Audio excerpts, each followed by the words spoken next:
What does it mean to stalk synchronicity? I should clarify that my knowledge of this material, this territory, was not derived from Carl Jung, but is in truth the product of my own investigations subsequent to guidance provided to me by my mentor, a man I will refer to as Mystic. My mentor taught me a great many things that he no doubt learnt through his own personal investigations, parallel to his dedication to reading, with an emphasis on such subjects as history, philosophy, psychology, and the paranormal or the occult.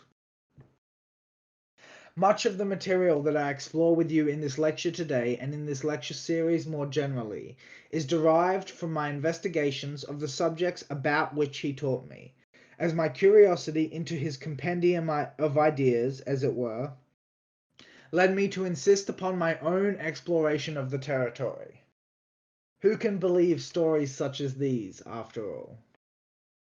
It was only through the active investigation in my own life that I was able to come to terms with the reality of synchronicity and synchronistic phenomena, because it was not until I had all the evidence in front of me that I could see with what I truly needed to reckon in order to resolve this mystery I had begun to decipher. The mystery, of course, being, what, at any rate, was he even talking about? Why did he find this so compelling, so undeniably real? How could I take a look for myself at what he had uncovered, and what did I really think of it? When I reference Jung, it is not because I am referencing the ideas of my teacher, because the man who taught me did not teach me Jung's ideas. He taught me his own, some of which were Jungian in nature, which is to say, of the Jungian school of thought. However, he did not teach me to believe what Jung believed about synchronicity.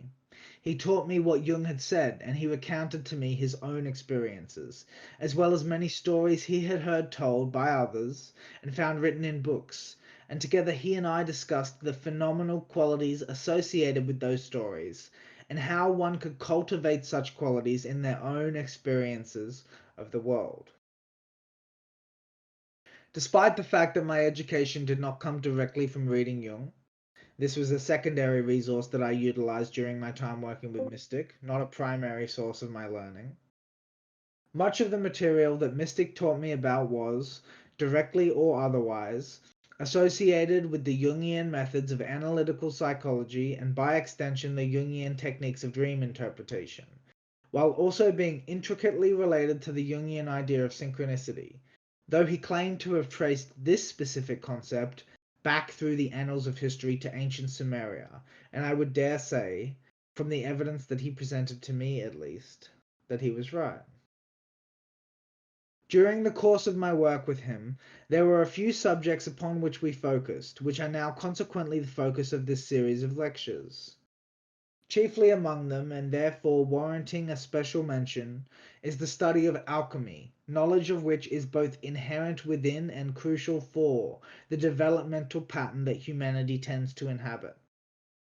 In addition to alchemy, this lecture series will, in its attempt to account for the territory being discussed most fully, cover such topics as the signal noise problem, psychic integration, shadow work, elemental mastery, and the magic of language. Each lecture will address a key area of the analytical framework I have developed in order to map the synchronistic territory, and will elaborate upon the corresponding, or broad strokes, methodological approach that I recommend for anyone who wishes to explore this phenomenon for themselves. These are the ideas upon which I expound in this lecture today, and upon which I will expand in the future lectures in this series. Including this lecture, there will be 10 in the series. It is undeniably true that Jung knew of and about synchronicity broadly, and that he studied it in depth during his life and in the course of his work. Therefore, it is sensible to assume that he had a good sense for the phenomena, and that he may know of curious examples with which we might grapple. We would do well to heed his words. However, Mystic spent a lifetime practicing chiefly one skill, a skill which Jung neglected to some degree: how to cultivate the synchronistic experience and how to amplify it. This, my mentor called Stalking Synchronicity, and that too is how I refer to these ideas and to this art, as I find the metaphor apt. It is very much like stalking a wild animal, wily and sly.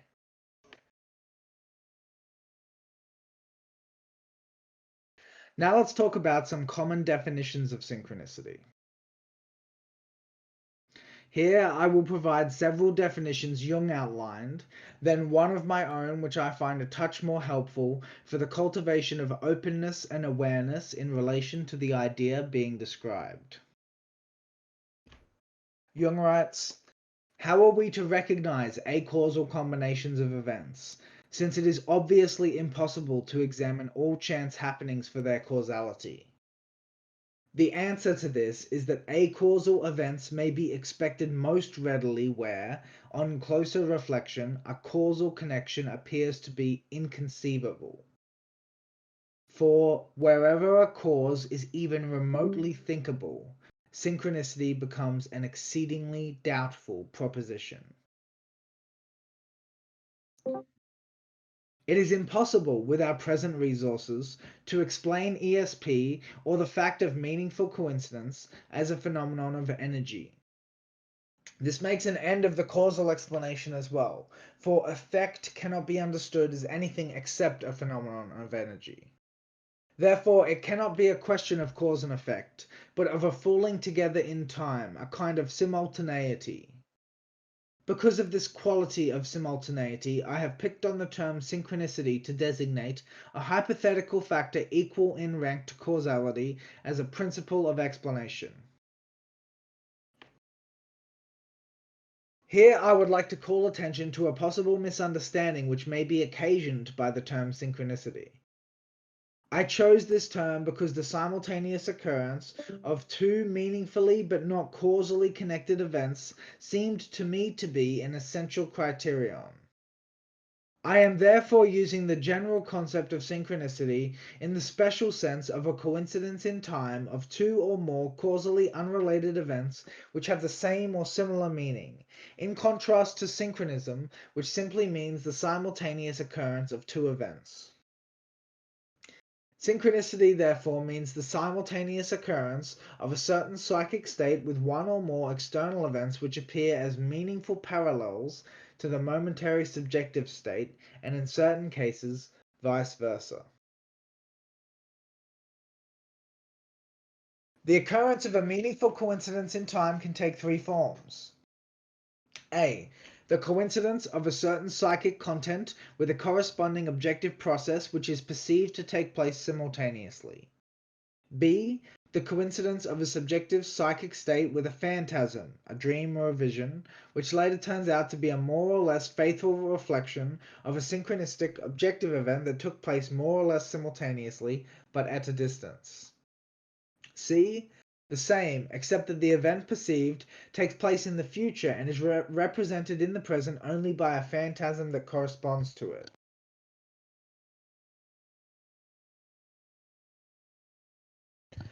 Another way, which is more useful in my opinion, in which one can think about synchronicity and synchronistic phenomena is as a sort of resonance chamber, a kind of harmonic amplification zone, if you will.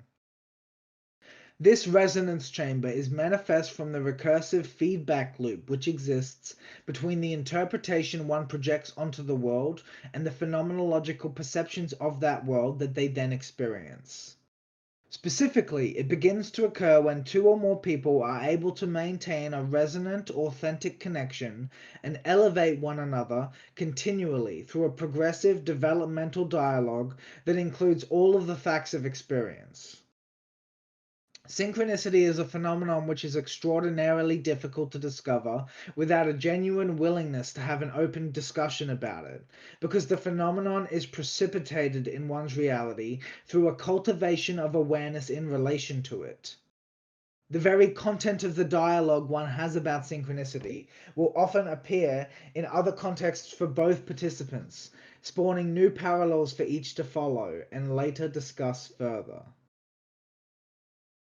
In this way, the level of resonance in the chamber slowly builds, and as it does so, it becomes more and more apparent.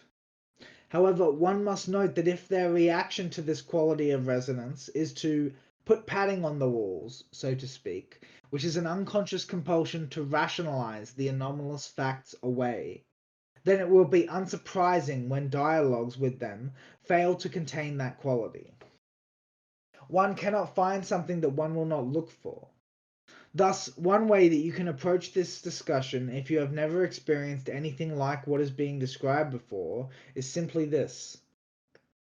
Listen to the stories other people tell in this resonance chamber we are creating together right now, merely by participating in the discussion, and ask yourself if you have ever experienced anything like that which is being spoken about before, and how you might go about seeking out such an experience if you have not. If you ask clear, honest questions and listen with curiosity to the answers given, you will find what it is that you are looking for, and you will, in the fullness of time, make up your own mind about it, as we all always do.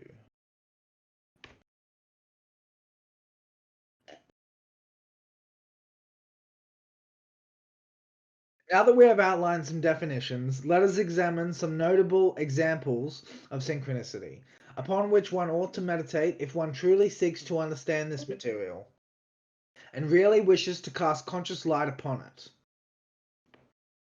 Note, most of these examples are provided by Jung, though several are from Mystic and myself, and one or two originate from other historical persons. These are not intended to evidence the phenomenon, merely elaborate on it. Jung writes, my example concerns a young woman patient who, in spite of efforts made on both sides, proved to be psychologically inaccessible. The difficulty lay in the fact that she always knew better about everything. Her excellent education had provided her with a weapon ideally suited to this purpose, namely a highly polished Cartesian rationalism with an impeccably geometrical idea of reality. After several fruitless attempts to sweeten her rationalism with a somewhat more human understanding, I had to confine myself to the hope that something unexpected and irrational would turn up, something that would burst the intellectual retort into which she had sealed herself. Well, I was sitting opposite her one day, with my back to the window, listening to her flow of rhetoric. She had an impressive dream the night before, in which someone had given her a golden scarab, a costly piece of jewelry. While she was still telling me this dream, I heard something behind me gently tapping on the window. I turned round and saw that it was a fairly large flying insect that was knocking against the window pane from outside in the obvious effort to get into the dark room. This seemed to me very strange. I opened the window immediately and caught the insect in the air as it flew in. It was a scarabaeid beetle, or common rose chafer, Satonia aurata, whose gold-green colour most nearly resembles that of a golden scarab. I handed the beetle to my patient with the words, "Here is your scarab." This experience punctured the desired hole in her rationalism and broke the ice of her intellectual resistance. The treatment could now be continued with satisfactory results. I must admit that nothing like it ever happened to me before or since, and that the dream of the patient has remained unique in my experience. I should like to mention another case that is typical of a certain category of events. The wife of one of my patients, a man in his 50s, once told me in conversation that, at the deaths of her mother and grandmother, a number of birds gathered outside the windows of the death chamber. I had heard similar stories from other people before. When her husband's treatment was nearing its end, his neurosis having been cleared up, he developed some apparently quite innocuous symptoms, which seemed to me, however, to be those of heart disease. I sent him along to a specialist, who, after examining him, told me in writing that he could find no cause for anxiety. On the way back from this consultation, with the medical report in his pocket, my patient collapsed in the street. As he was brought home dying, his wife was already in a great state of anxiety because, soon after her husband had gone to the doctor, a whole flock of birds alighted on their house. She naturally remembered the previous incidents that had happened at the death of her own relatives and feared the worst. Although I was personally acquainted with the people concerned and know very well that the facts here reported are true, I do not imagine for a moment that this will induce anybody who is determined to regard such things as pure chance to change his mind. My sole object in relating these two incidents is simply to give some indication of how meaningful coincidences usually present themselves in practical life. The meaningful connection is obvious enough in the first case in view of the approximate identity of the chief objects, the scarab and the beetle.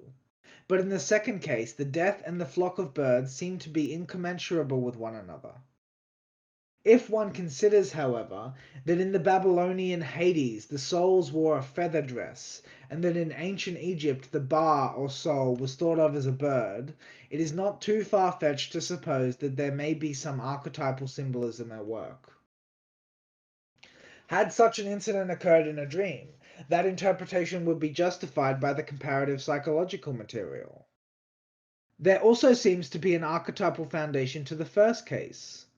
It was an extraordinarily difficult case to treat, and up to the time of the dream little or no progress had been made.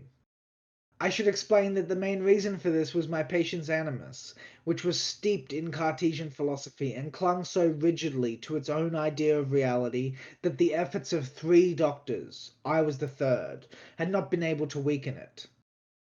Evidently something quite irrational was needed which was beyond my powers to produce. The dream alone was enough to disturb ever so slightly the rationalistic attitude of my patient. But when the scarab came flying in through the window in actual fact, her natural being could burst through the armor of her animus possession, and the process of transformation could at last begin to move. Any essential change of attitude signifies a psychic renewal, which is usually accompanied by symbols of rebirth in the patient's dreams and fantasies. The scarab is a classic example of a rebirth symbol. In view of this complicated situation, it may be worthwhile to recapitulate the argument discussed above, and this can best be done with the aid of our examples.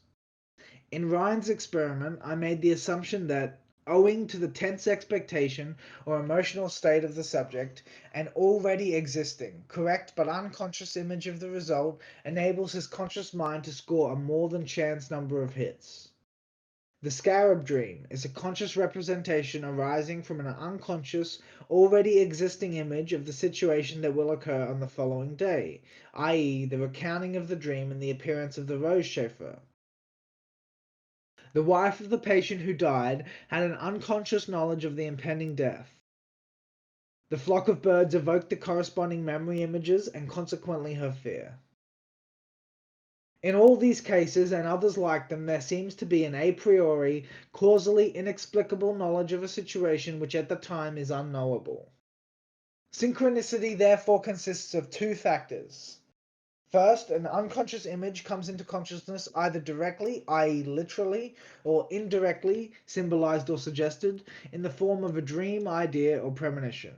And second, an objective situation coincides with this content. The one is as puzzling as the other.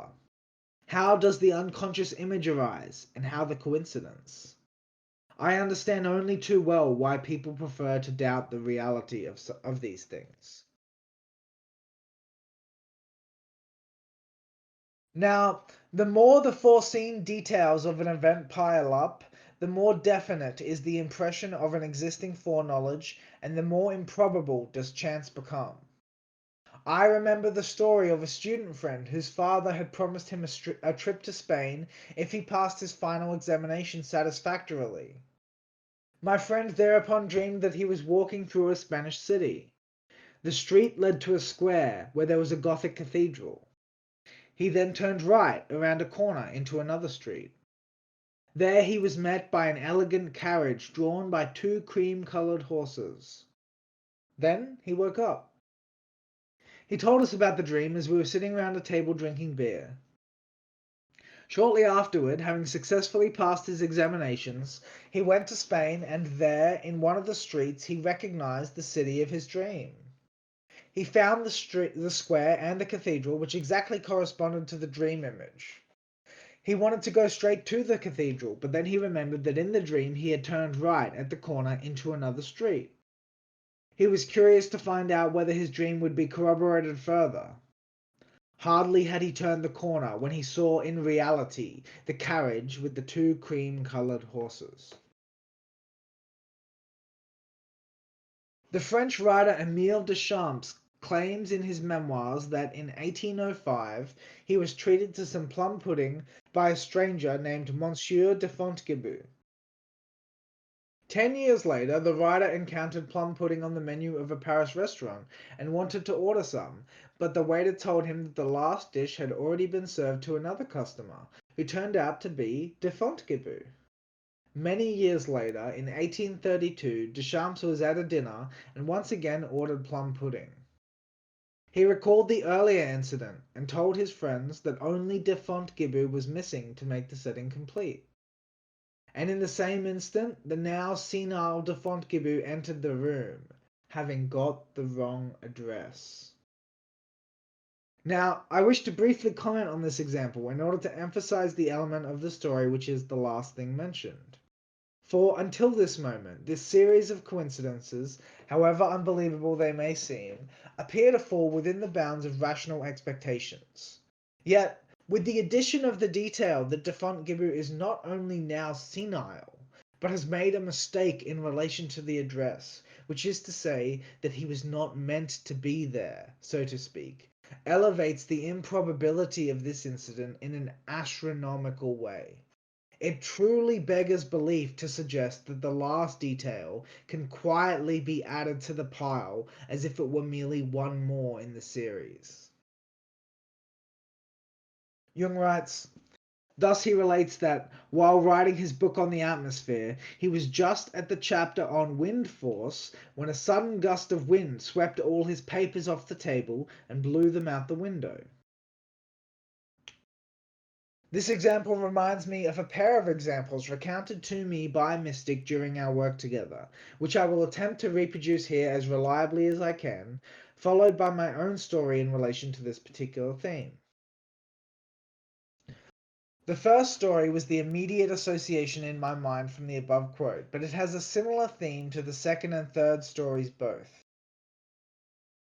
Mystic told me that he did an experiment at one point, when he was living in a studio apartment which involved a bed on a platform and thus elevated off the floor and on a level distinct from the other objects in his apartment. He said that the experiment involved putting a certain pot plant up on the platform with him, so that while he slept he would be on the same level as the plant, in order to see if he could develop any kind of psychic connection with the plant.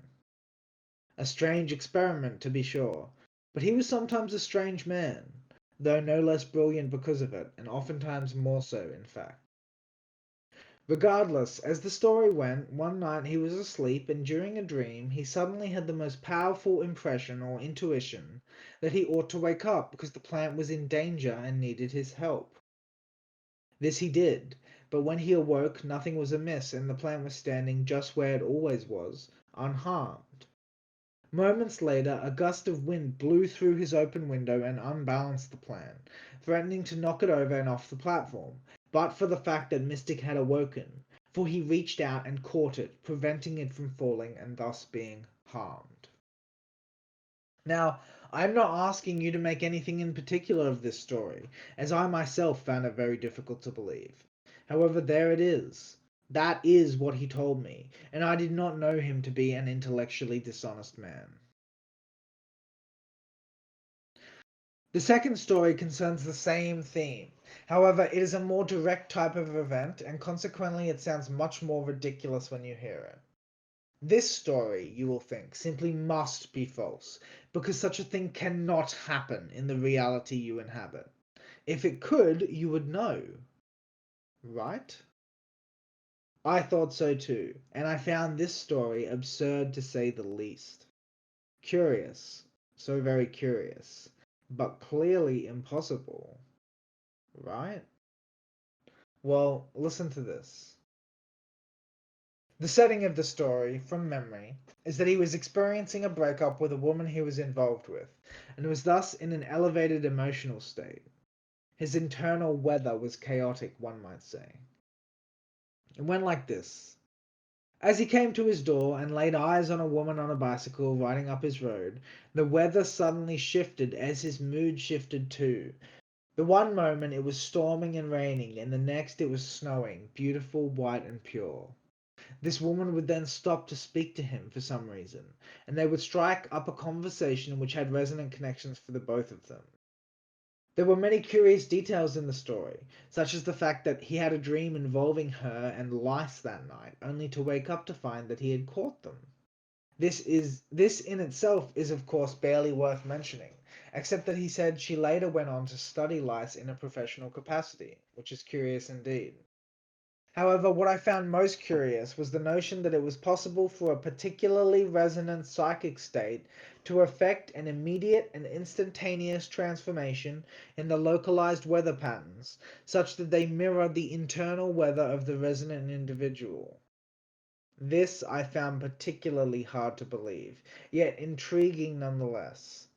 I resolved to doubt it, but investigate it anyway. The third and final story is my own account of exploring this idea. For many months, I simply assumed that this was impossible and didn't bother investigating it seriously. However, because the storm archetype is central to my cognitive architecture, I would periodically consider the question, if and how it could be possible, and vaguely I would consider what it might take to test the idea, but I never pursued it. Then, one day, I was having a particularly resonant dialogue with a lovely lady who I was teaching this exact material, which is to say, how to stalk synchronicity, and during the course of the dialogue, I asked her if she thought it could be possible for the internal weather of an individual who was experiencing a particularly resonant psychic state to trigger a corresponding shift in the localized weather pattern, and we discussed the potential dynamics of such a situation before we agreed that it seemed quite unlikely. Not more than 20 minutes later, she quietly informed me that a storm had started very suddenly in her vicinity, and within half an hour it had very suddenly stopped again. This, the abrupt beginning and end, was not normal for her area, she told me, and I remarked upon the peculiarity more broadly of the coincidence between my question in the dialogue and the event at her location. Of course, we both ultimately agreed that it was a coincidence. A spooky one, to be sure, but one nonetheless, and I maintained this view.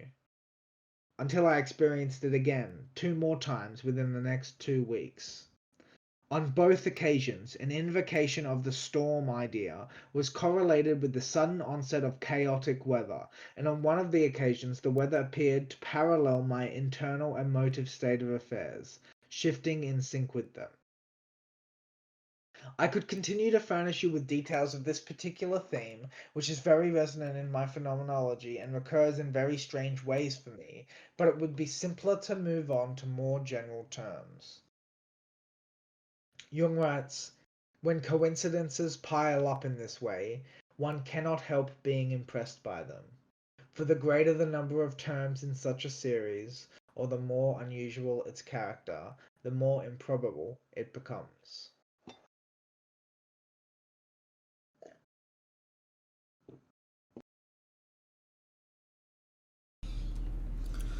Hey guys, thanks for watching that lecture excerpt. For more, subscribe to my channel and don't forget to check out my Patreon and my other work linked in the description below.